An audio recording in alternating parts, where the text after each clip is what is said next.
bašomi ba Sunbake sa le ba thoma go ngala megoma ka mošupologo le go dira ditšhupetšo ka ntle ga meago ya khamphane. Bašomi bao e lego maloko a union ya General Industries Workers Union ke busa ka boripana ba re ba nyaka go okeletswa megolo ka diranta tše 600. Bašomi ka moka ga bona e fela ge e le mo mošomo yena o beile fase diranta tše 317.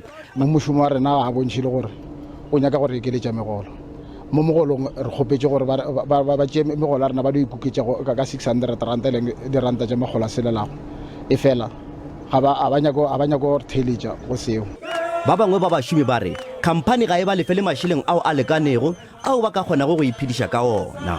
Megolo a re fa gona ko monnyane, megolo a rena di-driver 6,500. Ke tsoga ka 3 ya masa ke tlo selela bana baka e ke fitha ka mo ke hwetša ba mpietse traka nngwe traka o hwetše e le lerata a re kgone wa fota bana a re kgone wa fota di-grocery le taba di rente ya re imela ge e iphetolela Sunbake e re e kgona fela go fa bašomi kokeletšo ya diperesente tše 6 senyane ka ge theko ya dilo e ile godimo le go bea khamphane ka tlase ga kgatelelo mola gape go kgaotšwa ga mohlagase le gona go amile kgwebo gampe. Bašomi ba re ke kgale ba šoma mengwaga ka tlase ga seemo seo se sa lešego di wela ba re ba ikemišeditše go tšwela pele ka boipelaetšo bja bona go fitlhela ge dinyakwa tša bona di sekegelwa tsebe.